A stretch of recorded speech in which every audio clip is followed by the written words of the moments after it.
Ano bang masakit sa'yo, anak? Kanina ka pa namimilipit sa sakit ng tiyan. Ano ba kasing kinain mo? Sobrang sakit talaga, Nay. Parang sasabog ang tiyan ko sa sobrang sakit. Yan na nga bang sinasabi ko sa'yo, Aloha. Kung binabantayan mo na lang ang anak mo kaysa magtinda sa bayan, di sana alam mo kung anong dahilan kung bakit masakitan siya ng anak natin. Heto na naman tayo. Bakit ba sa tuwing nagkakaproblema tayo sa akin mo lahat itinatambak ang sisi? Ama ka niya, bakit wala ka ring alam? Hoy, lalaki ako. Tungkulin ng ina mag-alaga ng bata. Ako, tagahanap lang ng ipapakain sa inyo. Meron ka nga bang pinapakain sa amin? Kulang pa nga ang sinasahod mo sa pagtatabas ng tubo sa pagkain natin . Kulang pa sa pang-araw-araw nating pangangailangan. Pagkatapos madalas ka pang umuuwi ng laseng o di kaya naman natalo sa sabong. Kaya nga ako napipilitang magtrabaho dahil ayaw ko na balang araw mamatay kami ng anak mo sa gutom. Bakit? Nagutom na ba kayo? Itinigil ko na ang alak at sabong dahil nagsasawa na ako sa bunganga mo. Mama, Papa, pwede po ba wag muna kayo mag-away? Lalo pong sumasakit ang tagiliran ko . Kasi naman tong ama mo, palagi na lang ako sinisisi. Teka sandali, bakit basa ang tagiliran mo? Ayan kitang-kita sa damit mong puti. Mukhang kulay dilaw na malagkit. Yan nga po yung sinasabi ko kay Mama. Parang may kung anong mga hayop sa loob ng katawan ko. Wala silang tigil sa paggalaw. Naglalakad po na parang naghahanap ng malalabasan.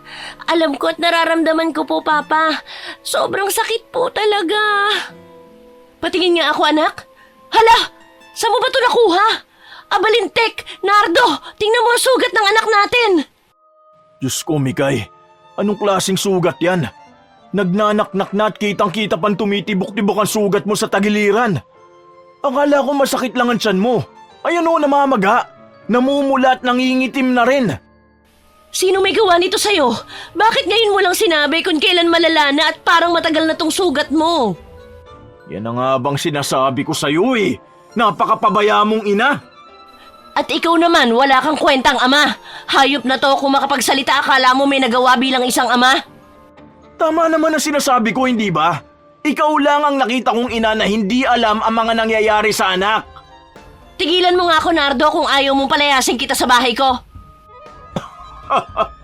Bahay mo, kuno. Palagi ka nalang nagbabantang lumayas ako ng bahay natin. Hindi mo naman kayang mahiwalay sa akin. Tinatakot mo pa ako kesyo ilalayo mo sa akin si Mikay. Dalawa na nga tayo nagbabantay sa kanya. Nangyayari pa to sa anak natin. Saka tigil-tigilan mo ang pagmamalaki mo sa akin, ha? Hindi mo naman to sariling lupa. Sino may sabi niyan sa'yo? Ma, Pa, masakit na talaga ang sugat ko . Hindi ko na po kayang tiisin. Bakit po ba kayo nag-aaway? Saglit lang, anak, at ikukuha na kita ng pampalit ng damit. Saan mo ba nakuha kasi ang sugat mo sa tagiliran? Para kasing kagat ng aso. Nagpunta po kasi ako kay Tia Puning. Hindi ko naman po alam na nakawala yung aso kaya po nakagat ako sa tagiliran. Ano? Hayop na Puning yan. Paniguradong sinadya niyang pakawala ng aso niya para makagat ang anak natin. Kahit kailan talaga peste ang kapatid mong hilaw na yun . Hindi naman siguro sinasadya ni Ate Puning. Ganyan ka naman . Madalas mong pinagtatanggol ang kapatid mo. Kahit yan na nangyari sa anak natin. Harap-harapan ka ng pinaplastik ng ate mo, nagbubulag-bulagang ka pa rin. Tama po si Papa, Mama. Kasi po nakita na po niyang sinugod ako ng aso pero tumingin lang po siya at nakatayo. Nakataas pa nga po ang kilay niya habang pinapanood niyang kinakagat ako ng aso niya, Mama. Ngumiti pa nga po at pumasok sa loob. Mabuti na lang at kahit papano nakakuha po ako ng kahoy na panghampas sa aso. Narinig mo, Aloha? Siguro naman matatauhan ka na. Ang hayop talagang babae na yun. Oo, Nardo, narinig ko lahat. Ang hirap sa'yo, palagi mo nalang idinadaan sa init ng ulo. Siguro ganun siya sa akin dahil sa lupang ipinamana sa akin ni nanay at tatay. Nagtataka rin ako dahil mas malaki ang napuntang mana sa akin kaysa sa kanya. Siguro nga dahil doon, nagalit sa'yo. Kaya niya pinakagat ang anak natin sa aso niya.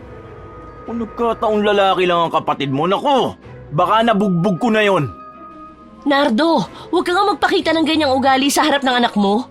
Saka ang gusto ni ate, mapunta sa kanya lahat ng lupang minana ko dahil ampon lang daw ako ni nanay at tatay.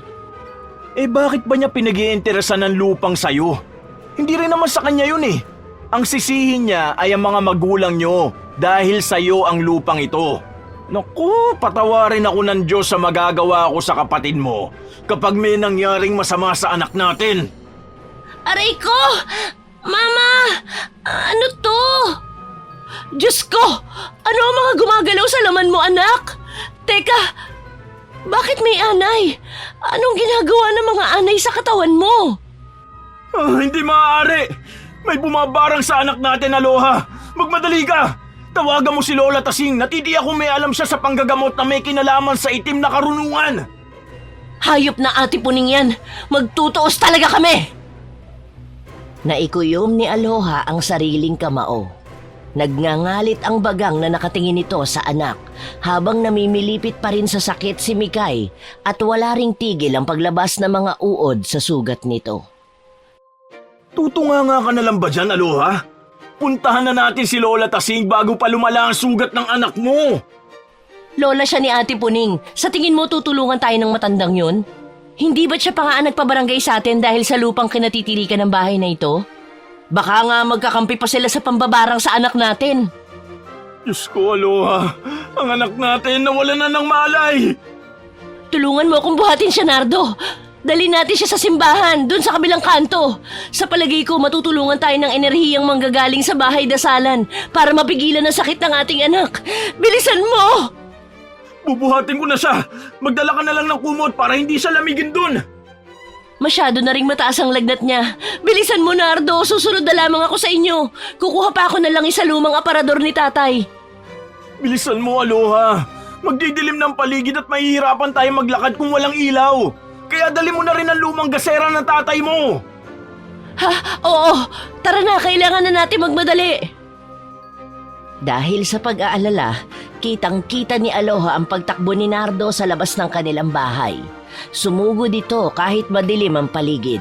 Siya naman ay dinala ang lahat ng mga bagay na kakailanganin niya para sa anak. Nanginginig ang kanyang kamay sa pagdampot ng mga lumang gamit ng kanyang ama. Humabol siya kina Nardo at Mikay. Pagdating niya sa simbahan, mabilis niyang inilatag ang mga kumot pati ang lumang gasera. Yan na ba lahat, Aloha? Gamutin mo muna ang sugat ng anak natin. Ako naman ang magsisindi ng gasera. Diyos ko! Pagalingin ninyo ang sugat ng aking anak. Sa nakikita ko, hindi nauubos ang mga anay na nalalaglag mula sa sugat niya. Patakan mo muna ng langis sa sugat ni Mikay. Saka magkasama tayong magdasal para sa ating anak. May awa ang Diyos, pagagalingin niya ang anak natin. Kung totoong si Ate Puning at Lola Tasing ang bumabarang sa anak ko, lintik lang ang walang gante. Isinusumpa kong ibabalik ko sa kanila ang mga ginawa nila kay Mikay. Masyado ka lang naging mabait sa kanila. Hindi porket ampung ka ng mga magulang niya ay wala ka ng karapatan sa lupa. Isa pa malinaw naman sa titulo at permado ng mga magulang ninyo ang lupang napunta sa inyo. Hindi ko rin alam kung bakit kinukuha nila sa akin ang ipinamanang lupa ni nanay at tatay. Kung bakit kailangan pang humantong sa ganito. Binarang nila ang anak natin. Walang kasalanan si Mikay. Hindi napigilan ni Aloha ang pagpatak ng kanyang mga luha habang pinupunasan ng langis ang mabilog na sugat ng anak. Naramdaman naman niya ang pagpatong ng palad ni Nardo sa kanyang balikat na lalong nagpalala sa sakit na kanyang nararamdaman. Kung pwede lang, Nardo, na kunin ang sugat ng ating anak para lang ilipat sa akin ay gagawin ko. Ako na lang ang masaktan. Kawawa naman si Mikay. 15 taong gulang pa lang siya. Anong laban ng bata sa kanila? Pasensya ka na rin sa akin kanina. Nadala lang ako sa emosyon ko. Hayaan mo at gagaling din ang anak natin. Kaya huwag ka na umiyak. Nardo, tingnan mo. Ang ano, Aloha? Ang sugat ni Mikay.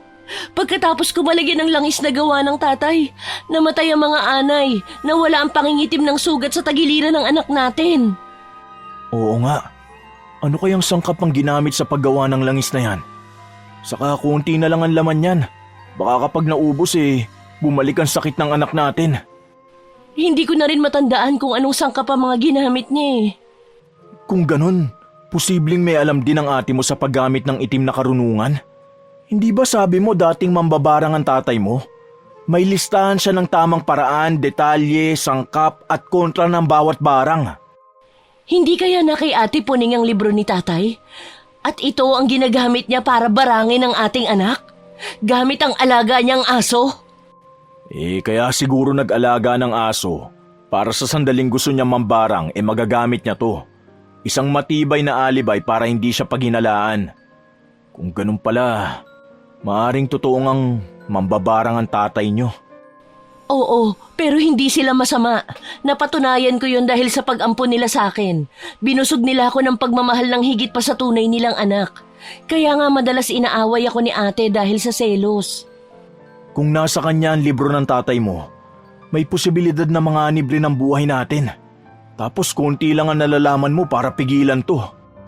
Natatandaan ko noon na may iniaabot sa aking kwintas ang tatay. Bertud daw yun ng asong ulol. Asong ulol? Anong ibig sabihin ng salitang yon? Ang mga asong nawawala sa kanilang sarili dahil sa init ng panahon at pagpapalipas ng gutom. Kaya lang, ang may mga ganitong bertud, hindi sila pwedeng mabasa. Dahil maaari nilang ikamatay yon at ikapahamak kapag hindi agad mapunasan ng tuyong damit ang nabasahan nilang katawan. Parang katulad ng sintomas at epekto ng may rabies na aso, ganun ba? Huwag na lang, hindi maiiwasang hindi ka magbasa. Huhubarin lang yon kung gusto mo magbasa. Huwag mo lang palalakdawan ng paa. Nawawala ang bisa ng bertud. Bukod pa ron, hindi rin pwedeng malaman ng kalaban mo na meron kang suot na bertud dahil malalaman din nila agad kung ano ang kahinaan mo. Para saan pang bertud kung hindi mo rin magagamit to? Ang kakayahan ng bertud ay takutin ng may otob ng barang. Sumusunod siya sa may suot nito. Gaano man kalakas ang mambabarang, kaya din niyang utusan ng asong ulol basta titigan siya sa mata. Mama, Papa, nasan po tayo? Nabuhayan ang loob si Aloha nang makita niyang nagkamalay na ang anak. Naupo ito mula sa pagkakahiga sa upuang yari sa binernisang lamesa malapit sa mga rebulto.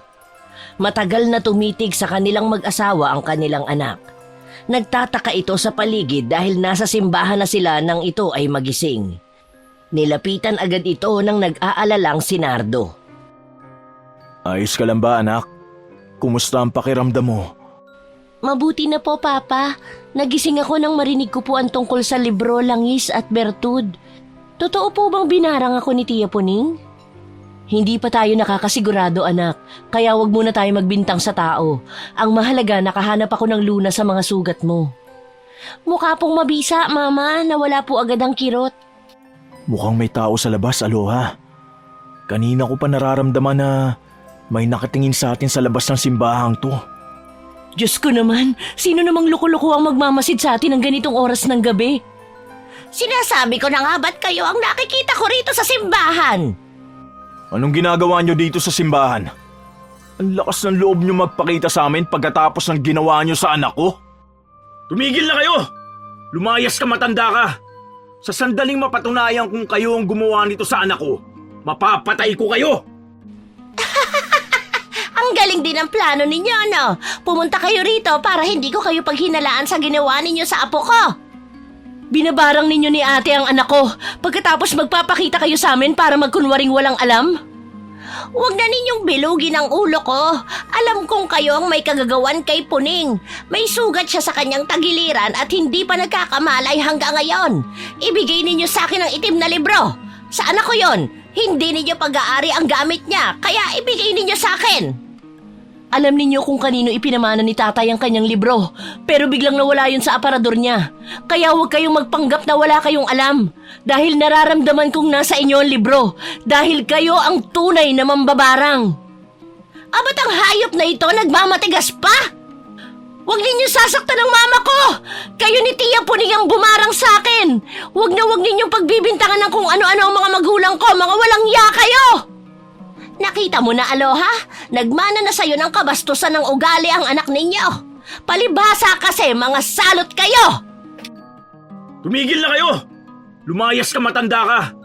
Sa sandaling mapatunayan kung kayo ang gumawa nito sa anak ko, mapapatay ko kayo! Pinagbabantaan mo kami, ha, Nardo? Nahawa ka na rin ng kasamaan ang ugali ng asawa mo! Alis na! Baka makalimot pa ako eh! Baka patulan ko na kayo!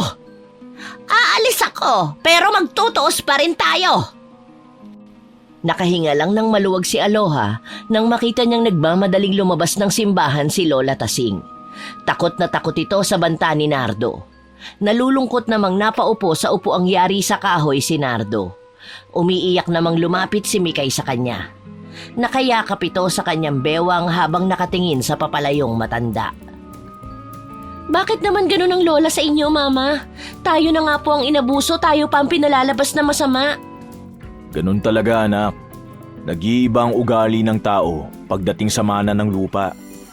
Kahit magkadugo kayo, handa silang pumatay para sa material na bagay. Hayaan mo na kami, Mikay. Usapang matanda ito, labas ka na rito. Hindi rin maganda ang ipinakita mong ugali sa kanya, anak. Matanda pa rin siya. Igalang mo pa rin siya kahit siya na ang pinakamasamang tao sa buong mundo. Pero Mama, hindi ko na po matiis ang ugali ng mga taong yun eh. Nasasaktan na po ako dahil hinahayaan ninyong tapak-tapakan kayo ng mga taong yun. Anak po ninyo ako. Nagagalit ako sa kanila. Mikay! Hindi mo masisisi ang anak mo, Aloha. Kahit ako nagagalit din sa pinapakita mong pagpapabaya sa lahat ng ginagawa nila sa'yo. Dahil hindi tayo katulad nilang masamang tao. Nasa panig tayo ng kabutihan. Hindi ba ninyo nakikita? Pinipilit nilang gumawa ako ng mali. Tinutukso nila ako maging isang mambabarang. Kahit na anong mangyari, hindi ako sa susunod sa yapak ng tatay. Duwag ka, Mama! Duwag ka! Nabigla si Aloha sa sinabing yun ni Mikay sa kanya. Walang kasing sakit ang salitang binitiwan nito. Dahilan para magdilim ang kanyang paningin at malakas niya itong nasampal. Pumatak ang mga luha niya habang nanginginig ang katawan na nakatingin sa anak. Mama, bakit po? Huwag mong hawakan ang iyong pisngi kung kaya mo ang sakit. Dahil mas masakit ang sinabi mo sa akin. Anak lang kita, wala kang karapatan na pagsabihan mo ako ng ganyan. Kaya ba pinagbuhatan mo ako ng kamay, Mama? Kung namatay ako dahil sa ginawa nila sa akin, matutuwa po ba kayo? Pare-pareho lang kayo! Mga duwag! Mikay, bumalik ka! Hindi pa tayo tapos! Bumalik ka rito! Nakaalis na siya. Di mo dapat pinagbuhatan ng kamay si Mikay. Nasabi lang niya yun para magising ka sa katotohanang lumaban ka para sa karapatan mo. Matapang si Mikay. Siyang lumalaban para sa atin. Masama na akong ina, ganun ba? Ang mabuti pa, umuwi na muna tayo. Wala namang ibang pupuntahan si Mikay kundi sa bahay lang natin eh. Sige na, mauna ka na. Ako na ang magdadala ng mga gamit at gasera. Malungkot na dinampot ni Aloha ang mga gamit. Habang mag-isa ay saka lang siya napaluha. Sa hindi sinasadyang pagkakataon ay biglang napako ang kanyang paningin sa lumang gasera ng ama. Malamlamang ningas ng apoy dahil sa kakaibang tali na nakalabas sa lagayan ng gas nito. Dinampot niya yon. Binuksan niya at nakita ni Aloha ang isang uri ng kwintas. Kulay puting bato na may batik-batik na itim. Mabilis niyang dinampot yon habang luminga-linga sa paligid. Isinilid niya yon sa bulsa. Sakto namang bumalik si Nardo. Ang tagal mo, Aloha. Kanina pa kita hinihintay sa labas eh. Walang kasama ang anak natin sa bahay. Oo, nariyan na. Ako na magdadala ng ibang mga gamit. At baka kung mapano pa yan. Mukhang natatarantak at wala sa tamang pag-iisip eh. May nangyari ba sa'yo nang iwan kitang saglit dito? Oo, wala naman. Bigla lang ako nag-alala sa anak natin. Tara na, umalis na tayo rito. Sa daan ay hindi mawala sa isip ni Aloha ang bagay na nakita niya sa gasera. Malakas din ang kaba ng kanyang dibdib dahil hindi siya maaaring magkamali. Yun ang kwintas na pilit ibinibigay sa kanya ng ama. Nandito na tayo sa bahay. Huwag mo munang kausapin ang anak mo ha. Mukhang nagkulong siya sa kwarto dahil sa sobrang sama ng loob sa'yo. Kung may pagkukulang man ako dahil sa nagawa ko sa kanya, sa paraan ng pagtama ko sa pagkakamali niya, hindi ako hihingi ng tawad sa nasabi ko. Balang araw, malalaman at maiintindihan din niyang mali talaga ang ginawa niya. Tumigil ka na nga. Sinadya mo pa talaga magparinig. Alam mo namang matampuhin talaga si Mikay. Kaya mo bang tumagal na hindi ka kausapin ng anak mo? Kung sa tingin mo, Nardo, mali ako, sige na, pagtulungan na ninyo akong mag-ama. Tutal, masasanay na rin naman ako sa mga galit ninyo sa akin. Kaya hindi na ako magtataka kung isang araw magising ako, wala na kayo sa tabi ko. Ay, ewan. Alam mo kung yung galing mo sa pangangatwiran, nilalaban mo sa kapatid mo, baka natuwa pa kami. Pinarinig mo sana sa matanda kanina ang tapang na pinapakita mo sa akin. Imbis na ang anak mong sinampal mo. Binaling mo na lang sana sa ate mo yun. Baka naging masaya pa kami ng anak mo. Matulog ka na nga. Dahil bukas, naku Aloha, itaga mo sa bato ha. Paniguradong susugurin ka rito ng kapatid mo. Hindi nga nagkamali si Nardo sa sinabi nito kay Aloha dahil sa kanilang kwarto ay dinig na dinig niya mula sa labas ng kanilang bahay ang pagwawala ni Puning tungkol sa nangyari dito noong nakaraang gabi. Hoy! Lumabas ka nga ritong babae ka! Mambabarang ka! Lumabas ka dyan! Harapin mo akong hayop ka! Kung hindi ka lalabas dito, mapipilitan akong batuhin ng bato ang bahay mo at ipapalapa kita sa alaga kong aso! Tumigil na kayo, tiya! Nakakaistorbo na po kayo ng kapitbahay! Mahiya naman po kayo! Lumayas ka sa harapan ko, ha? Hindi ikaw ang kinakausap ko! Nasaan ang magaling mong ina? Ano po bang kinagagalit nyo kay Mama? Isinama pa ninyo si Lola. Ang tatanda na ninyo, pero kung umasta kayo para mga batang inagawan ng candy. Nakita mo na, Puning? Narinig mo kung paano pinalaki ng babaeng yon ang pamangkin mo?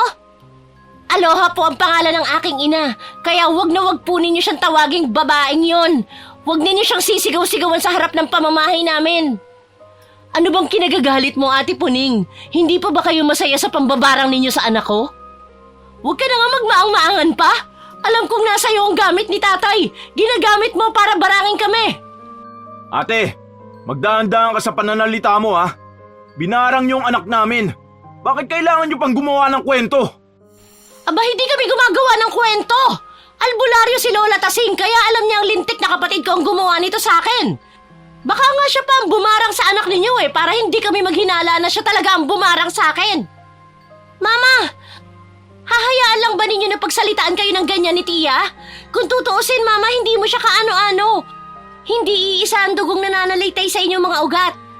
Nagawa nga niya ipakagat ako sa aso niya kaya lumaban kayo, Mama. Tumigil ka, Mikay!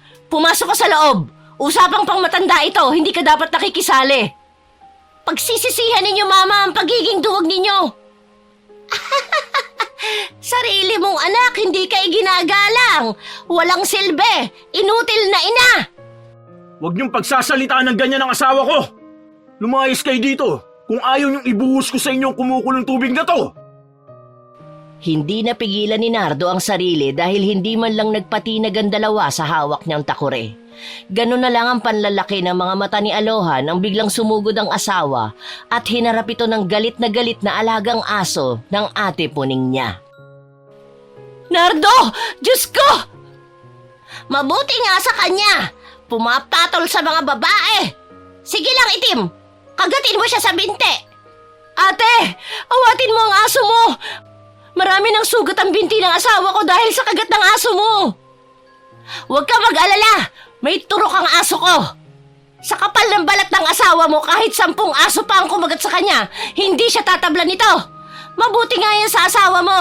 Masyadong nagmamagaling! Heto ang sayo, hayop ka! Diyos ko! Mikay, bakit mo tinaga sa likod ang aso ko? Sige, subukan niyo lumapit sa mga magulang ko. Tingnan niyo lang, hindi ako magdadalawang isip na itagarin ito sa inyo. Uunahin ko ang mga bibig ninyo at isusunod ko ang mga mata ninyo. Ipababarangay ko kayo sa ginawa ninyo sa aso ko.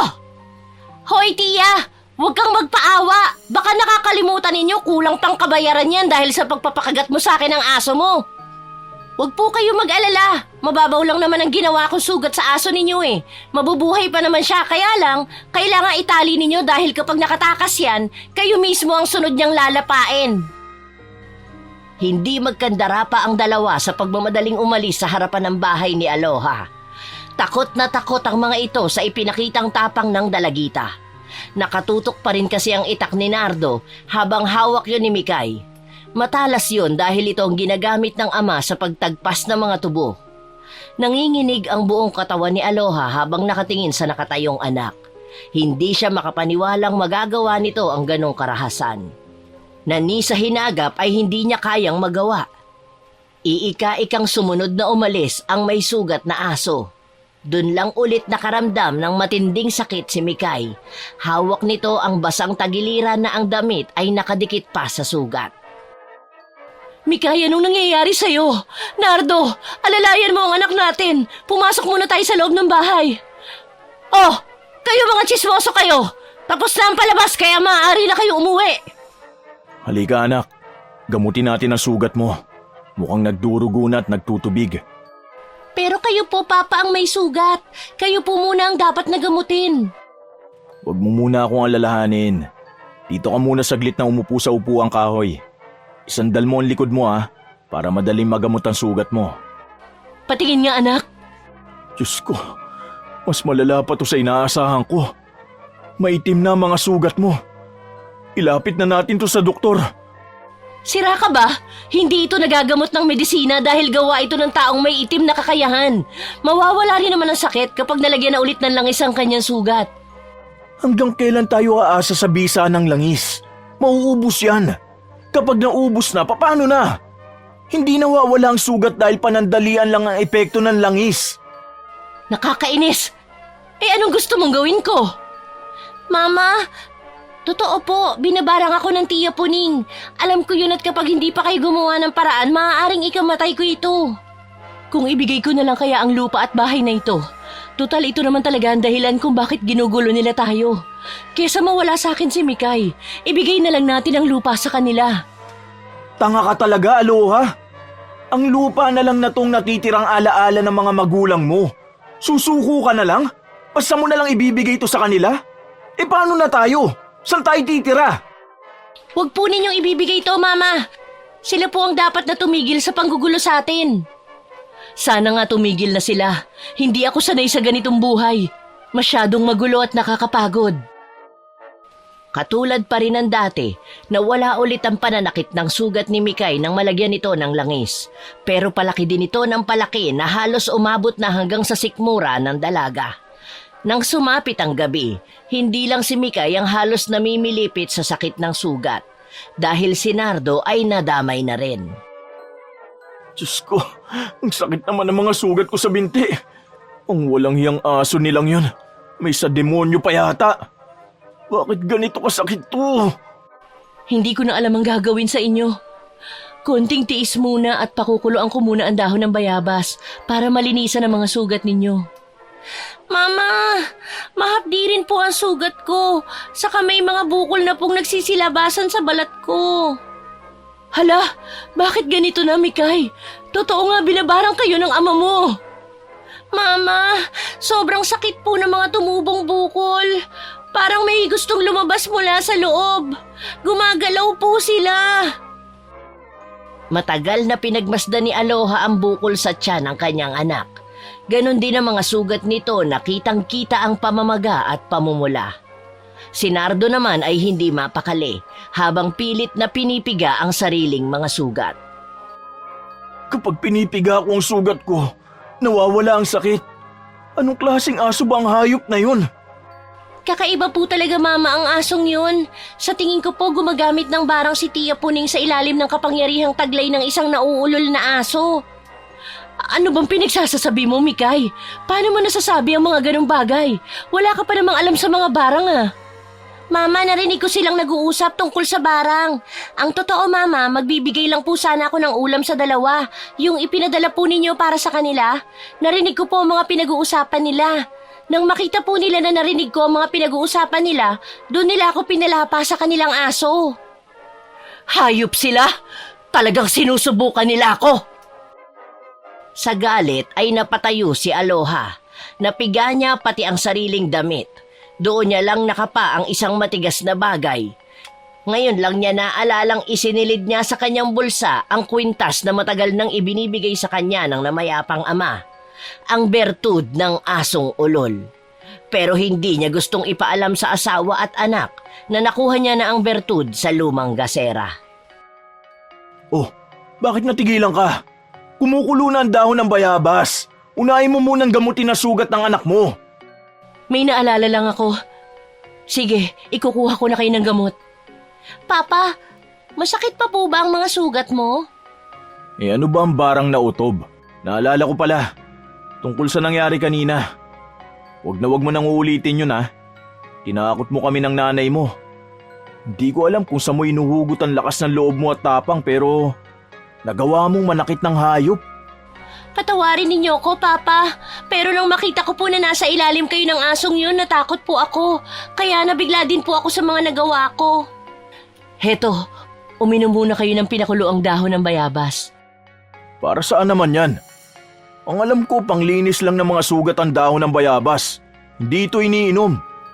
Iniinom din ito. Pinipigilan ng katas ng bayabas ang pagkalat ng bakterya sa loob ng inyong katawan. Saka huwag kayong mag-alala, subok ko na ito. Pagkatapos uminom ng mag-ama ng katas ng bayabas, ay sakalang din naalala ni Aloha na magtanong kay Mikay tungkol sa narinig niyang pinag-uusapan ni Napuning at Lola Tasing. Barang otob po ang tawag nila. Tuwang-tuwa nga po sila habang sinasabi nila yon. Para bang ang gusto po nila, pahirapan tayo. Kung ganon, hawak nila ang librong itim ng tatay. Sinasabi ko na nga ba't pinaiikot lang nila ako sa palad nila eh. Ano ba ang barang na utob? Ngayon ko lang narinig ang ganong klaseng pangalan ng barang ah. Ang alam ko barang. Barang lang talaga. Ang barang na otob ay isang uri ng pambabarang gamit ang bulong sa hayop. Pipili sila ng pwedeng mabulungan nila para magsagawa ng barang sa gusto nilang biktimahin. Kapag nakagat ng hayop ang may bulong ng otob, saka lang ito kakapit sa babarangin nila. Malupit ang ganitong barang kasi kamatayan ng epekto sa tao kapag hindi naagapan. Kung ganon, Mama, posibleng mamatay kami ni Papa. At ang asong kumagat sa amin ay may barang na otob. Oo, anak. Hindi ko hahayaang mamatay kayo ng ama mo. Matagal na panahong kasakasama ako ng iyong lolo noon sa paggagamot, kaya may alam din akong paraan kung paano malalabanan ng barang. Bukod sa pagbabarang ay isa ring albularyo ang tatay, kaya nagsulat ito gamit ang librong itim. Mama, gantihan natin sila! Ayoko pa mamatay! Walang mamamatay. Ibabalik ko kung ano ang ginawa nila sa inyo. Hindi nila alam ang masamang epekto sa kanila ng itim na libro. Ano pong epekto, Mama? Aakayin sila nito sa kasamaan. Kapag mahina ang naturalesa nila, makakagawa na sila ng mga bagay na labag sa mata ng Diyos, hanggang sa makakaya na nilang pumatay ng tao gamit ang barang. Mahalagang mabawi ko ang libro, nang hindi na sila makagawa ng mga bagay na pagsisisihan nila sa huli. Paano mo naman gagawin yun? Wala kang ang kakayahang lumaban sa kanila. Isa pa, natatakot ako para sa anak natin. Ayokong mawala ng anak. Sino ba ang gustong mawala ng anak? May katapat na barang ang otob, isang bertud mula sa asong nauulol. Mama, ano naman po ang kakayahan ng bertud? Sa ngayon ay hindi ko pa alam, Mikay. Wala pa namang nakakasubok gumamit ng bertud. Konti lang din ang nalalaman ko sa bertud. Paano nga? Paano natin malalabanan ang kampo ng kadiliman? Susubukan ko munang alamin kung totoong binabarang nila tayo. Nang sa ganon, malaman ko kung paano ko sila lalabanan. Malalim na buntong hininga ang pinakawalan ni Aloha habang nililinisan niya ang sugat ng dalawa. Sa isip niya ay tumatakbo ang isang plano, kung paano niya mahuhuli sa aktong pambabarang ang kapatid. Lalo ngayong hawak na niya ang bertud na nakakatalo sa lahat ng uri ng mambabarang. Isa pa, ang lumang gasera ng kanyang ama. Imbis na kandila ay ito ang madalas na ginagamit ng kanyang ama sa pagtukoy kung sino ang bumabarang. Naglilikha kasi ng itim na usok ang ilaw at kung sino ang lapitan ng usok na yon ay walang dudang ito ang nasa panig ng kasamaan. Pero sa kalagitnaan ng gabi kung saan matutulog pa lang si Aloha ay nakarinig siya ng sunod-sunod na katok sa labas ng kanilang pinto. Boses yon ni Lola Tasing. Aloha! Lumabas ka dyan! Bilisan mo! Alisin mo na ang pambabarang mo kay Puning! Nakikiusap ako! Nardo, gumising ka. Ang Lola Puning nasa labas ng bahay nagwawala na naman. Aloha! Ang kapal talaga ng muka. Labasin na natin na makita niya ang hinahanap niya.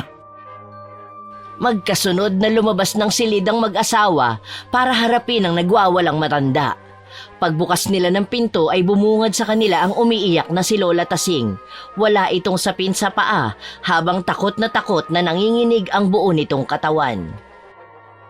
Kung matindi na ang galit mo kay Puning, sana maisip mo na kahit hindi kayo tunay na magkapatid, alang-alang sa pag-ampo ng mga magulang niya sa'yo, bawiin mo na ang barang sa kanya. Pakiusap! Lola, sobra na kayo sa pambibintang niyo sa akin. Unang-una, hindi ko binabarang si Ate Puning. Hindi ko magagawa yon. Ay, kung ganon sumama ka sa akin at tignan mo ang nangyayari sa iyong kapatid. Wag, Aloha. Baka patibong lang nila yan para saktan ka. Balak nilang ipakagat ka sa aso nila. Itinali na namin si Item pagkagaling namin dito kanina dahil nawawala na rin sa sarili niya ang aso. Pati kami ay gustong kagatin. Hindi ako makakapayag na sumama sa inyong asawa ko. Nagsisinungaling lang kayo mga walang hiya. Kung gusto mo, Nardo, sumama ka na rin at saka mo sa akin sabihin kung nagsisinungaling ako. Sige, sasama po ako sa inyo. Nardo, dito ka na lang sa bahay. Walang kasama ang anak natin. Bumalik ka rin kaagad. Kapag hindi ka nakabalik sa loob ng 2 oras, susunduin kita. Wala akong tiwala sa mga yan, kaya mag-iingat ka. Hindi na sumama si Nardo kay Aloha at naiwan ito sa bahay kasama si Mikay. Kinakabahan naman si Aloha habang tinatahak nila ang daan patungo sa bahay ng kapatid. Wala silang imikang dalawa habang naglalakad. Bigla namang napahinto si Lola Tasing nang makita nito ang kanilang asong si Itim. Nakatayo ito sa unahan ng kanilang dinaraanan na parabang sinadya nito na maghintay sa dalawa. Sinasabi ko na nga ba't patibong lang ito? Gusto ninyong ipalapa ako sa aso ninyong yan? Hindi, Aloha. Maniwala ka. Itinali namin siya ni Puning bago kita pinuntahan sa bahay ninyo. Bakit umaatras kayo? Hindi po ba't alaga ninyo ang asong yan? Oo, pero masama ang kutob ko sa asong yan, Aloha. Kahit na anong mangyari, kung kinakailangan nating bumalik sa bahay ninyo, gawin natin, wag lang tayo makagat ng asong yan. Wala na siyang kinikilalang amo. Kinagat niyan si Puning. Sandali, pero hindi po siya umaalis sa kinatatayuan. Hinihintay niya tayo na parang pinipigilan niya tayong pumunta sa bahay niyo, Lola. Sinasabi ko na nga ba't masama ang asong yan? Tingnan mo, mapupula ang kanyang mga mata. Maitim na rin ang nakalawit niyang dila. Kapansin-pansin ang mga nakatayong balahibo niya na parang galit na galit at nakahanda tayong sugurin. Dahan-dahang umatras si Aloha habang hindi niya inaalis ang paningin sa nakaupong aso. Patago niyang dinukot sa bulsa ang kwintas ng bertud ng aso. Isinuot niya yon sa leeg nang hindi namamalaya ng matanda. Dahil abala pa rin ito sa pagmamatsyag sa kilos ng hayop. Nang maisuot niya yon ay itinago niya sa damit ang kwintas saka nagpatiunang lumakad sa matanda. Ay, sandali, Aloha! Mag-iingat ka! Baka bigla niya tayong sugurin! Hindi natin ipapakitang natatakot tayo sa kanya. May kung anong mabigat na enerhiya ang nag-uutos sa aso para humarang sa dinaraanan natin. Pero hindi ibig sabihin nun, Lola, na nagtitiwala na ako sa inyo. Kailangan ko lang linawin sa iyo na wala kaming alam sa ibinibintang ninyo. Maliban sa kagustuhan ni Puning na mabawi sa iyo ang minana mong lupa. Pero kahit ganon kasakim ang isipan ng kapatid mo, hindi siya naghangad ng ikapapahamak ninyo. Ewan ko, wala talaga akong tiwala sa inyo. Diyos ko, pasugod sa ating kinaroroonan ng aso!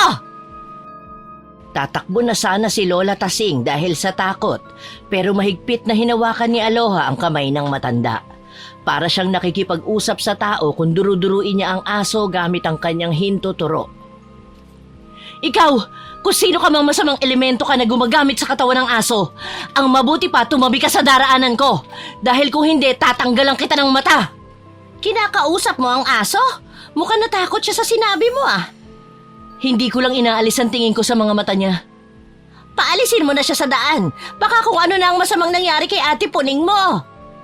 Herecos Bumedes Perusus Kabal. Anong lengguwahe ang inusal mo? Isa pong orasyong pagtataboy sa mga kapit ng barang sa hayop. Natutunan ko po ito sa inyong anak, kay tatay. Kaya sumunod po kayo sa akin. Nagawa ko ng paalisin ng aso. Sa labas pa lang ng bakod ay dinig na dinig ni Aloha ang boses ng Ate Puning niya. Sumisigaw ito sa sobrang sakit na parabang humahalukay sa kanyang pandinig. Parang nawala ang galit niya rito at napalitan ng pag-aalala. Pagpasok nila ng bahay ay dumiretso sila ng pasok sa kwarto nito. Ang tagpong dumurog sa kanyang puso habang iniiyakan ito ng dalawa nitong anak na babae. Lumabas muna kayo mga bata. Anong ginagawa mo rito? Lola, bakit naririto ang bumabarang sa akin? Paalisin niyo siya! Hindi ako bumabarang ng kapatid. Kung tungkol lang din sa lupa, nagkakamali ka ate. Pero kahit may sugat ka na, hindi pa rin ako naniniwalang wala kang kinalaman sa nangyayari sa aking mag-ama. Ano? Pinagbibintangan mo ako na binabarang ko si Nardo at Mikay? Bulag ka ba? Hindi mo ba nakikita ang mga sugat ko sa katawan? Buhay pa ako pero inuuod na ang katawan ko! Siguro binarang mo ang sarili mo dahil desperada ka nang makuha ang kakarampot na minanakong lupa sa mga magulang natin. Hindi ba't alaga mo si Itim? Alam mo bang daladala niya ang bulong ng isang mambabarang? Ha! Magbatuhan man tayo ng masasakit na salita. Hindi ako tanga para saktan ang sarili ko para lang gumawa ng kwento. Tama ang sinasabi ng ate mo, Aloha. Isa akong albularya pero kapag sinusubukan ko siyang gamutin gamit ang kakayahan ko, mas lalo siyang umiiyak sa sakit. May gustong pumatay sa akin gamit ang pinakamalupit na barang na ang tatay lang ang nakakaalam. Kaya inisip kong ikaw ang gumawa nito sa akin. Ang itim na libro ang sagot sa mga nararamdaman natin.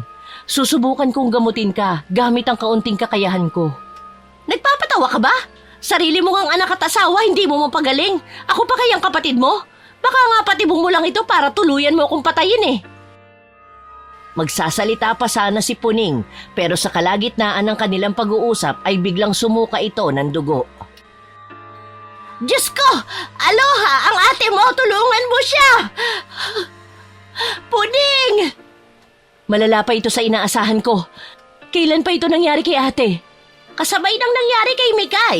Sinubukan ko siyang gamutin pero nabigo ako. Nawalan ako ng malay habang isinasagawa ko ang ritual. Kung ganon, malakas ang kapangyarihan ng bumabarang kay ate at sa mag-ama ko. Pero sino naman ang gagawa nun? Wala akong ibang alam na taong magkaka-interes para saktan tayo. Yan din ang iniisip ko. Matagal nang namatay ang anak ko para isipin kung posibleng may galit lang sa kanya ang gagawa nito. Ang mabuti pa Lola, pag-aaralan kong gamutin ang sugat ni ate. Baka sakaling mapagaling ko siya. Kung totoong may bumabarang sa atin, natitiyak kong ang gusto niya ay mamatay tayong lahat. Ang aso ko! Kailangang mahuli siya! Obserbahan ang mga kilos niya! Sa tuwing sumasapit ang gabi, hindi maipaliwanag kung paano siya nakakawala sa tali. Kahit nakakadena ito! Dahil wala sa tamang pag-iisip ang alaga ninyong aso. Wala na siyang pinagkaiba sa nababang-aw o nauulol na aso. Hindi na siya nakakaramdam dahil ang gusto nito, maghanap ng makakagat. Diyos ko! Kawawa naman ang aso ko! Umupo ka saglit, ate. Susubukan kong alamin kung gaano kalakas ang bumabarang sa'yo. Parang nakalimot ang dalawa sa matagal nilang hidwaang magkapatid. Alam ni Aloha na sa pagkakataong yon ay nasa panganib na ang tatlong taong mahalaga sa kanyang buhay. Nang ipinikit niya ang kanyang mga mata at ipinatong ang palad sa ulo ng kapatid, nakaramdam siya ng matinding bigat. Isang hindi pamilyar na enerhiyang nagmumula kay ate Puning niya. Pakiramdam niya ay gumagapang ang bigat sa buo niyang katawan. Kasabay ng mga pananayo ng mga balahibong pusa sa kanyang balat, kung kaya't napaatras siya sa kanyang kinatatayuan. Anong nararamdaman mo, Aloha? Katulad din ba sa bigat na nararamdaman ko? Pinipigilan ng bagay na nasa katawan ng ate ang aking paghinga. Bigla ko naramdaman ang kakaibang kilabot na gumapang sa buo kong katauhan. Sa palagay ko, may maitutulong ang aso ninyo, ate. Pero saan natin siya hahanapin? Nakatakas siya sa pagkakatali. Kayo ang amo niya. Sa pagsapit ng umaga, doon lang siya manunumbalik sa dati. Kung saan lahat ng mga elemento at nilalang ng kadiliman ay walang kapangyarihan pagdating sa araw. Kaya't kailangan nating maghintay. Ang sakit na mga sugat ko, Aloha! Hindi ko na alam ang aking gagawin. Paano mo nalaman ang mga bagay na ito? Natitiyak kong nasa iyo ang itim na libro. Wala, ate. Kung nasa akin man yun, ay sisikapin kong maitago ko ito para hindi na gamitin ng iba. Ang itim na libro ding yun ang naging mitya ng buhay ng ating ama, hindi ba? Natatakot akong mapunta yun sa maling tao at tuluyan na niyang ariin ang libro para pumatay. Ang pangbabarang ay hindi basta-basta. Tumatalab lang ito kung ang gagawa nito ay may matinding galit sa puso sa kanyang gustong barangin. Lahat sila ay natigilan at hindi makapagsalita dahil unti-unting nawawala ang pagdududa ni Aloha sa kanyang kapatid. Ang naiwan na lang ay ang palaisipan kung sino ba talaga ang totoong bumabarang sa kanyang mag-ama. Kailangan ko munang umuwi sa bahay, Lola. Nag-aalala na rin po ako sa aking mag-ama. Kung totoong nasa panganib ang aking aso, delikado na sa iyo ang umuwi mag-isa. Mas makakabuting dito ka na muna magpalipas ng gabi. Tama ang ate mo, Aloha. Hindi po maaari, Lola. Paano naman ang aking anak at asawa? Sinabi rin ni Nardo na pagkalipas ng 2 oras at wala pa ako, mapipilitan siyang sumunod dito para sunduin ako. Paano kung biglang makasalubong ng asawa ko ang asong may otob? Magdala ka na lang nitong buntot page. Baka katulong ito kahit papano pangtaboy sa asong yon. Diyan po kayo nagkakamali, Lola. Hanggat maaari, itapon ninyo ang buntot page. Alam po ba ninyo kung bakit? Dahil ang buntot page ay pantakot sa mga aswang, pero ito ay pangakit sa mga hayop na ginagamit ng mga mambabarang. Hindi ko alam na marami ka na palang natutunan sa anak ko. Ang mabuti pa, umuwi ka na. Bibisita na lang kami sa inyong bahay bukas ng umaga. Hindi maipaliwanag ni Aloha kung matutuwa ba siya o magtataka sa ipinapakitang kabaitan ng matanda sa kanya. Ito pa nga ang unang nagdala sa kanya sa barangay para pirmahan ang kasunduang isinasauli na niya ang titulo ng lupa. Tapos ngayon ay parang maamong tupa kung magpakita sa kanya ng pag-aalala ay wagas. Habang tinatahak ni Aloha ang daan pauwi sa kanilang tahanan, pakiramdam niya ay may isang nilalang na nagtatago sa damuhan. Lihim siya nitong pinagmamasdan kung kaya mas lalo pa niyang nilalakihan ng hakbang para makauwi sa kanilang tahanan. Ay salamat at pauwi ka na. Nakasalubong na kita rito. Papunta na sana ako kina Ate Puning eh. Kanina ka pa ba naghihintay? Bilisan mo, umuwi na tayo. Pakiramdam ko may nakasunod sa akin. Doon ako magkukwento sa atin. Parang tama ka. Nararamdaman ko ring may nakasunod sa atin. Wala pa namang kasama si Mikay.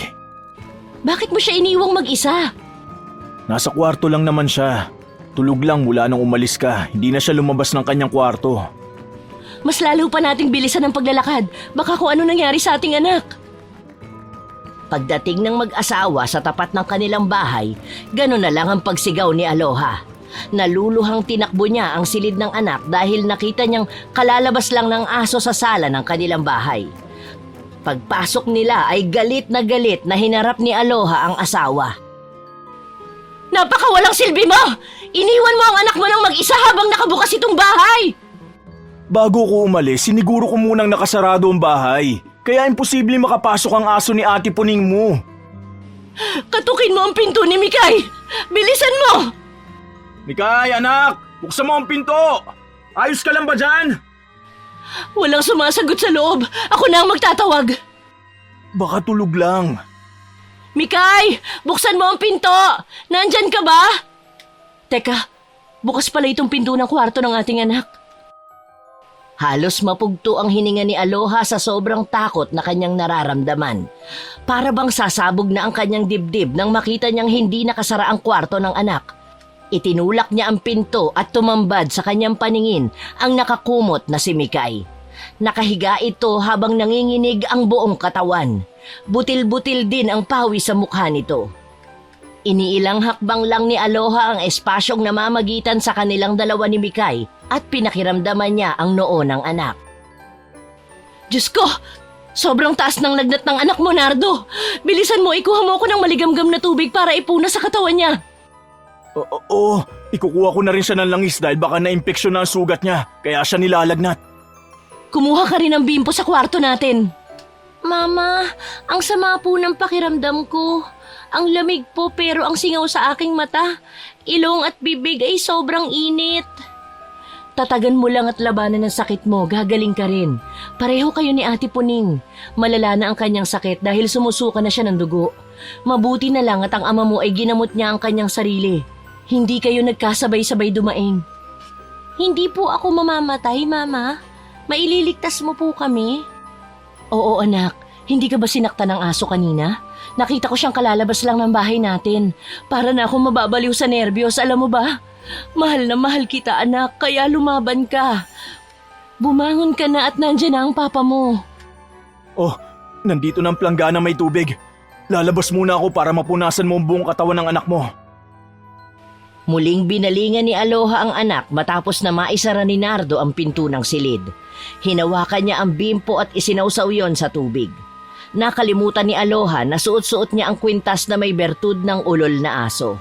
Kaya ang naging reaksyon ng katawan niya ay parang may sakit na rabies. Papa! Si Mama natumba sa sahig! Halika anak, tulungan mo ko mabuhat ang nanay mo. Ano bang nangyari sa kanya? Bakit bigla siyang natumba at nangisay sa sahig? Hindi ko po alam, Papa. Hinawakan lang po niya ang tubig na may bimpo para ipunas sa aking katawan. Nang makita ko po siya ay nag-iisa-isa na po ang kanyang hinga na parang nalulunod sa tubig. Pahingi ako ng tuyong damit at pupunasan ko ang nabasa niyang kamay. Hawakan mo mabuti ang kamay ng nanay mo. At kukuha na ako ng kutsarang may damit para ipakagat yun sa kanya. Bakit po, Papa? Wala naman pong epilepsy si Mama.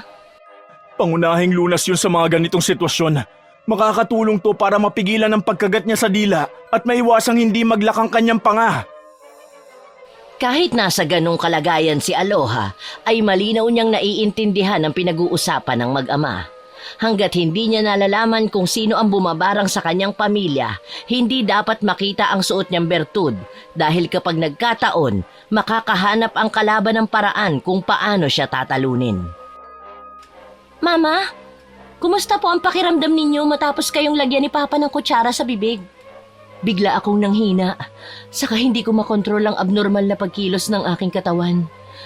Pasensya ka na anak kung ngayon pa ito nangyayari sa akin. Ano po yung tungkol sa aso, Mama? Saka kumusta ang pagpunta ninyo kina Lola Tasing? Sinaktan po ba kayo? Mukhang wala rin silang alam sa mga nangyayari. Hinala ko may ibang tao ang gumagawa sa inyo nito. Ang hindi ko lang maintindihan ay kung bakit niya ito ginagawa. Saka ang ginamit niyang paraan ay gawain ng isang batikang mambabarang. Paano po ninyo nasabi, Mama? Dahil magkapareho kami ng presensyang naramdaman ni Lola Tasing sa katawan ni Ate Puning. Itinutulak kami ng malakas na enerhiya na parabang nagbibigay babala sandaling tangkain naming gamutin kayo. Maaaring buhay namin ang magiging kapalit. Sigurado ka ba sa sinasabi mo, Aloha? Nasa aso nila Ate Puning ang otob ng isang mambabarang. Kaya gano'n na lang ang takot ko nung makita ko ang asong yun na nanggaling sa ating bahay. Bukod pa ron, may naramdaman din ako kaninang nilalang na sumusunod sa atin. Pero pagkatapos nating makarating sa bahay na ito, bigla siyang naglaho. Kinakabahan na ako, Aloha, sa misteryo nangyayari sa buhay natin. Nagtataka din ako dahil biglang nawala ang pananakit ng mga sugat ko. Kung gaano katindi ang galit ng mambabarang na ito, ganon din kabigat ang kalaban, ang ginamit niyang tigahatid ng otob. Sandaling napuno ng katahimikan ng buong silid ni Mikay sa sinabing yon ni Aloha. Mabilis din ang tibok ng puso ni Aloha nang bigla-bigla na lang uminit ang bertud ng aso sa kanyang kwintas. Senyales na ang masamang nilalang ay nasa paligid lamang ng kanilang bahay. Palihim niyang hinawakan ng palawit ng kanyang kwintas. Isang uri yun ng bato na matatagpuan sa pangil ng nauulol na aso. Bakit, Aloha? Ba't nakahawa ka sa dibdib mo? Nararamdaman ko ang panganib sa paligid ng bahay. Ako na ang lalabas. Samahan mo ang anak natin. Papa, wag na po. Natatakot ako. Baka bigla na lang sumalakay ang masamang nilalang na yan at saktan niya kayo. Huwag na, Nardo. Tama si Mikay. Ang mabuti pa, isara na lang natin ang pinto at bintana. Ganon nga ang ginawa ng mag-asawa. Lumabas sila ng silid para sana isara ang mga pinto at bintana na pwedeng pasukan ng masamang nilalang na umaaligid sa kanilang bahay. Pero ganon na lang ang panlalaki ng mga mata ni Aloha at Nardo nang makita ang nakapasok na aso sa loob ng kanilang bahay. Nardo! Ang itak! Bilisan mo! San dumaan ang asong ito? Mama! Papa! Sa loob ka lang, Mikay! Isara mong mabuti ang pinto ng kwarto mo! Kahit na ano mangyari, anak, wag na wag kang lalabas ng kwarto mo! Mama, pasugod siya sa inyo! Nabigla si Aloha nang biglang lumundag ang aso sa kanyang kinaroroonan. Malakas ito na ang pinupuntirya ay ang anak niyang nakatayo sa pintuan. Bilisan mo, Nardo! Tagain mo sa likod ang asong ito habang nahahawakan ko pa ang bibig niya! Papa! Si Mama, tulungan ninyo! Ano bang tinatayo-tayo mo dyan, Mikay? Pumasok ka sa loob, bilisan mo! Nardo, dali! Malapit na siya makawala sa pagkakahawak ko! Itong sayo! Mamatay ka! Hindi mo siya tinamaan! Ano nangyayari sa kanya? Hindi ko pa siya natataga pero bumagsak na sa sahig habang nangingisay. Hindi ko rin alam, pero may nakita lang siyang bagay sa dibdib ko. Bigla siya nagkaganyan. Aloha? Saan mo nakuha ang kwintas? Noon din ay naalala ni Aloha ang suot-suot niyang bertud. Hindi yon sinasadyang makita ni Nardo pero dahil sa nangyari, hindi niya namalayang nakalabas na sa kanyang damit ang itinatago niyang bertud. Sinasabi ko na nga ba't tama ang kutob ko? Nasa iyo na ang bertud na ipinamana sa iyo ng namayapa mong ama. Bakit mo tinatago sa amin ang anak mo? Saka na natin pag-usapan ang bagay na yan. Kunin mo ang tali sa kusina at igagapos ko ang asong ito. Maghagawa ko ng malaman kung sino ang totoong bumabarang sa atin. Oh, heto ang lubid. Paano mo naman malalaman kung sino nagmamayari ng utob sa kanya? Hindi siya titigil sa pagtahol kapag nakaharap niya ang bumulong sa kanya. Mangyayari lang yon kapag sumikat na ang araw. Kung minsan nagugulat ako sa mga sinasabi mo. Para bang ibang tao kapag nagsasalita ka na tungkol sa mga bagay na may kinalaman sa mga itim na karunungan. Lahat ay alam ko, pero baliwala ang lahat ng kakayahan ko kapag wala sa akin ang itim na libro ni tatay. Naroon ang lahat ng detalye, tamang paraan kung paano mapipigilan ang barang at ang kapalit na parusa ng mambabarang. Lahat ng iyon ay nakatala sa libro ni tatay.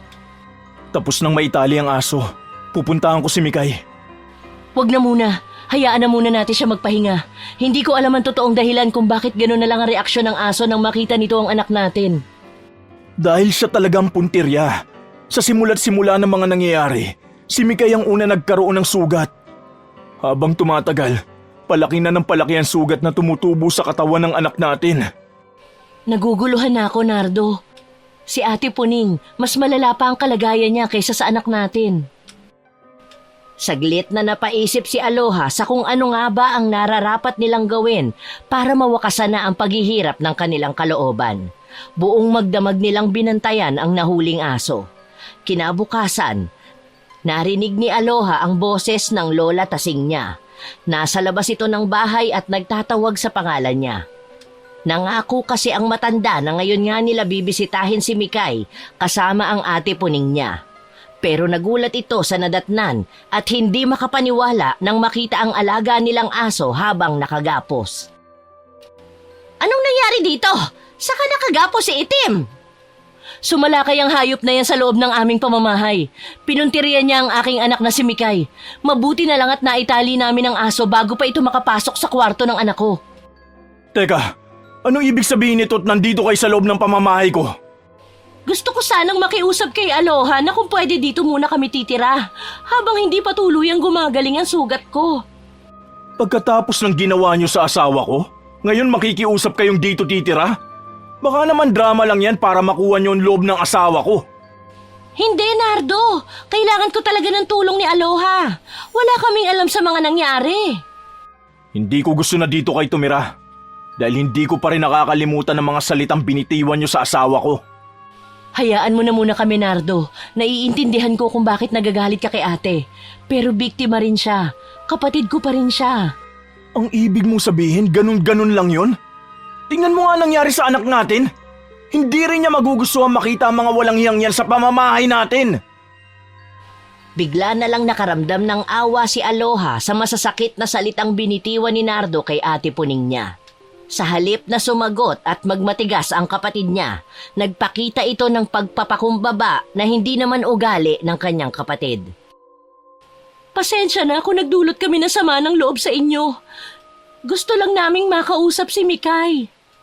Diyos ko, biglang umangil ang aso nang mabanggit mo ang pangalan ni Mikay. Galit na galit ang aso kay Mikay kagabi. Talagang ang anak ko ang puntirya ng alaga ninyong... Napatigil ka sa pagsasalita. Bakit? Hindi kayo tinahulan ng aso ninyo nang makita kayo. Natural sila ang amo eh. Bakit naman sila kakahulan ng aso? Ibig sabihin, hindi kayo ang may otob sa aso. Hindi talaga si ate ang bumarang kay Mikay. Kung ganun sino? Sasagot pa sana si Aloha nang biglang nagkaroon ng pag-iingay sa loob ng kwarto ni Mikay. Kaya lahat sila ay napatayo ng tuwid at nagmamadaling pumunta sa silid ng dalaga. Pagpasok nila ng kwarto, naratnan nilang nakabulagta si Mikay sa sahig. Nagkikikisay ito na parang nasasaktan. Inaatake ng pambabarang si Mikay, Aloha! Lola, tulungan mo si Mikay! Kailangan magsanib puwersa kayo para malaman na natin kung sino ang taong nasa likod ng problemang ito! Ako nang kukuha sa gamit ni tatay. Lahat dadaling ko dito. Anak, naririnig mo ba ako? Labanan mo ang sakit! Magsisimula na akong magdasal. Isang orasyong magpapakalma sa sakit na nararamdaman ni Mikay. Ako naman po ang hahawak sa ulo ng aking anak. Heto na po ang mga gamit ni tatay. Dinala ko na rito lahat. Noon lang din na pagmasdan ni Aloha ang itsura ng anak. Maputla na ito, maitim ang gilid ng mga mata at kapansin-pansin ang biglang pangangayayat ng pisngi nito. Hindi napansin ni Aloha na kanina pa pala siya pinagmamasdan ng kapatid dahil wala nang tigil ang pagpatak ng kanyang mga luha. Pasensya na kayo. Kompleto na ang gagawin nating ritual. Narito na ang aso at narito na ang mga binarang. Teka Nardo, bakit nariyan ka sa pinto? Lumapit ka rin dito. Dito na lang ako sa pinto. Babantayan ko ang aso nyo. Sige na, ituloy nyo na ang ritual. Sandaling pumikit sina Aloha at Lola Tasing nang magsimula ng magsuka si Mikay ng malapot na puting likido. Nawala pansamantala ang atensyon ni Aloha sa pagsasagawa ng ritual dahil mas nangingibabaw ang pag-aalala nito kay Mikay. Hindi tuloy napapansin ng 4 na tao sa silid ang unti-unting pagtayo ng aso sa likuran ni Nardo. Nakawala na ito sa pagkakatali at handa ng sumalakay. Aray ko! Tulungan ninyo ang braso ko! Lola! Tumabi kayo! Susubukan kong itali ang asong to! Mukhang pinoprotektahan ng aso si Mikay dahil wala itong tigil sa katatakbo sa paligid ng nakaupong katawan ng aking anak. Mama, paalisin ninyo sina Tia Puning at Lola Tasing. Bakit anak? Huwag kayong maniwala sa kanila. Nararamdaman kong may masama silang binabalak sa atin.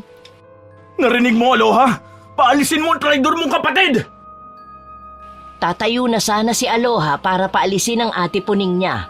Walang ano-ano ay biglang sinakmal ng aso ang leeg ng kapatid.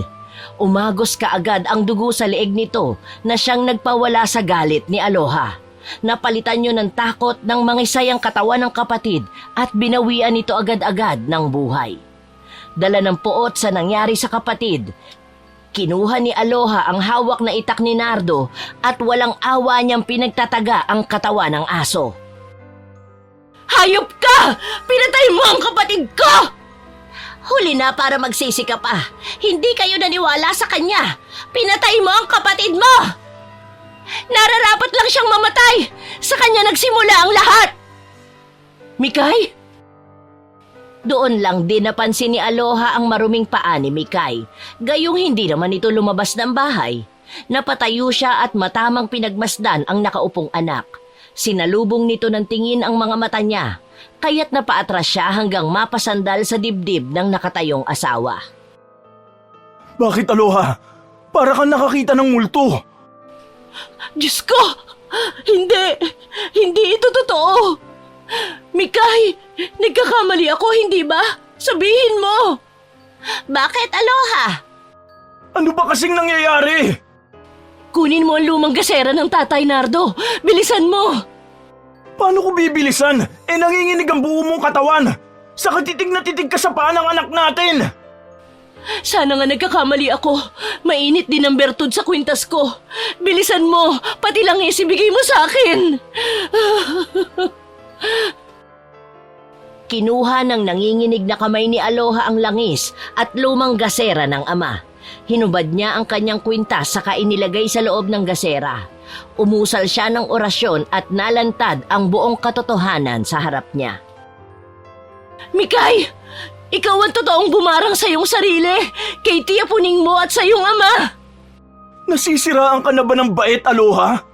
Paanong magagawa ng isang bata ang mga sinasabi mo? Pagmasdan mo ang usok ng gasera. mula sa tulong ng bertud, langis at orasyon.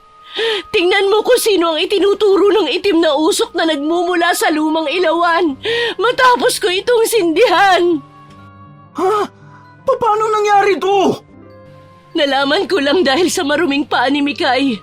Kung natatandaan mo ng gabing nagkasalubong tayo sa daan, may mabigat akong nararamdaman na sumusunod sa atin. Si Mikay yun dahil sa kanyang paa, inihatid niya ako kasama ng aso. Binarang mo ang iyong sarili para lang magmukha kaming masama sa harap ni Aloha. Nasaan ang librong itim? Ikaw ang gumawa nun. Ikaw ang nasa likod ng pagpatay sa tiya mo. Wala kang kasing sama! Tuluyan ang nakalimutan ni Aloha na anak niya si Mikay sa mga ginawa nito.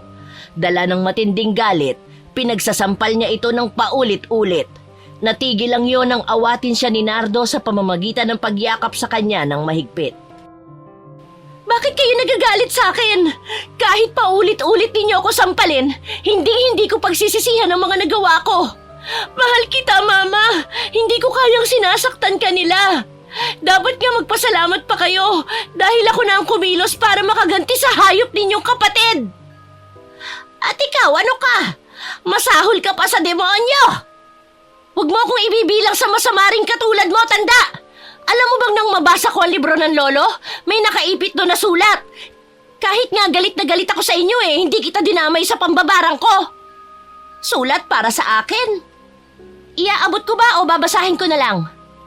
Tumigil ka na! Mikay, nasa ng librong itim? Nariyan lang, Mama, sa loob mismo ng lumang gasera. Maliit lang ang libro pero punong-puno ng lihim. Ako pa ang unang nakadiskubre. Nasa inyong dalawa ni Tia Puning, ikaw ang may higit na may karapatan sa lupa. Bakit? Dahil ikaw ang tunay na anak ng ama mo. Ha? Ano? Kaya lang, huli na para bawiin ang ginawa ko sa kanya. Pinatay ko siya. Masyado kasi siyang sakim. Sa akin na lang ito, Mama. Patawarin niyo ako. Nang mahawakan ni Mikay ang kwintas sa loob ng lumang gasera, isinuot nito ang kwintas sa kanyang leeg na may bertud ng aso. Hindi! Wag, anak! Mikay! Tanggalin mo ang kwintas sa kanyang leeg, Nardo! Para hindi matanggal ang kwintas, mas itinali pa yun ng mahigpit ni Mikay hanggang sa tuluyan na siyang masakal. Kitang-kita ni Aloha kung paanong nalagas ang mga buhok sa ulo ng anak. Maya-maya pa, bumagsak sa sahig ang dalagita. Wala na itong buhay pero nagawa pa nitong ngumiti. Pero kalaunan ay tumulo rin ang luha mula sa mga mata nito. Nagkukumahog ang mag-asawa para isalba ang buhay ng kanilang anak pero wala na rin silang nagawa. Diyos ko! Anak ko! Ang anak natin! Ano nangyari sa kanya? Alam ng anak natin ang tungkol sa bertud. Alam din niya ang epekto nito sa sandaling isuot niya yun. Nagpakamatay ang anak natin. Bakit, Nardo?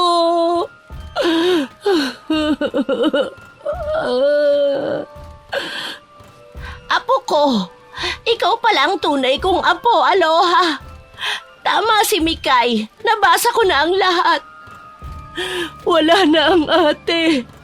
Wala na ang anak ko.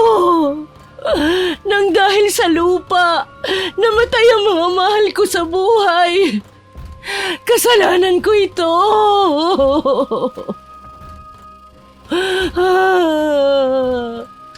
Dahil hindi nakayanan ni Aloha ang sakit na mawala ng anak, nabuwal ito sa kanyang kinatatayuan at nawala ng malay. Nang magmulat si Aloha ng kanyang mga mata, inisip niya na sana isa lamang panaginip ang mga nangyari. Pero nang makita niya ang malungkot na muka ng mga kasama sa bahay, sumariwang muli ang lahat at napahagulgol siya ng iyak. Ang anak natin, nasaan na? Nasa kabilang kwarto. Nakahiga katabi si Ate Puning. Mamaya kukunin na ang katawan nila ng punerarya. Hindi ko akalaing ito ang kapalit kapag napunta sa iyo ang itim na libro. Parang may kadikit na kamalasan. Malaki ang pagmamahal ng anak namin sa kanyang ina, kaya niya nagawa ang bagay na yon.